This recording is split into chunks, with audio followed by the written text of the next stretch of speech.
Mother was reciting Humpty Dumpty to her little boy. You know how it ends. And all the king's horses and all the king's men couldn't put Humpty Dumpty together again. The little boy kind of thought and said, but Jesus could. And that is true. He can take our different parts and put them back together. We've been reading from Mark's Gospel. Mark's Gospel doesn't begin with a nativity scene. It just has Jesus being a healer.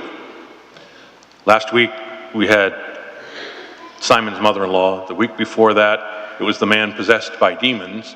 And today it's a leper. Leprosy really rendered one unclean.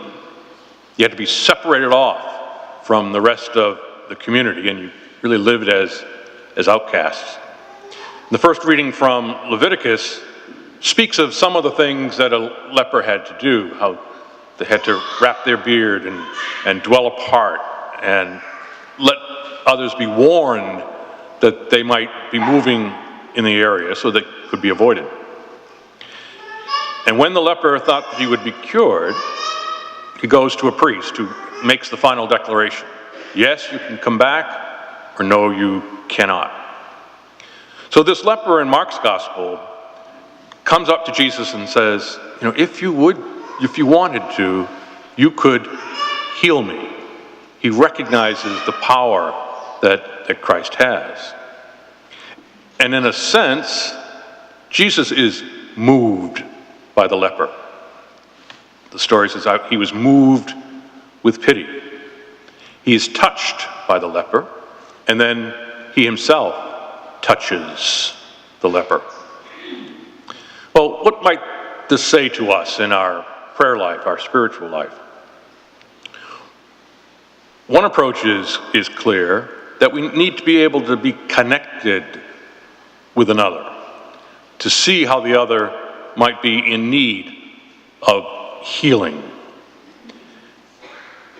On one of the nightly newscasts, there's usually I think it's a weekly segment, Making a Difference, where they tell different stories about someone who really makes a difference in the community.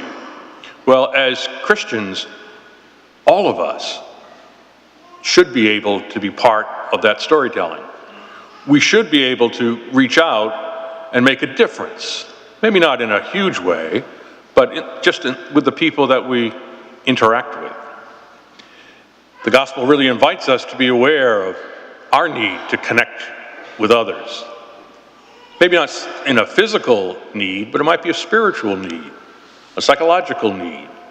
And it need not be a total stranger, but maybe it's someone in our classroom or our workplace, maybe even sits at our dining room table. Sometimes Jesus uses you and me to put the many Humpty Dumptys in our lives together again.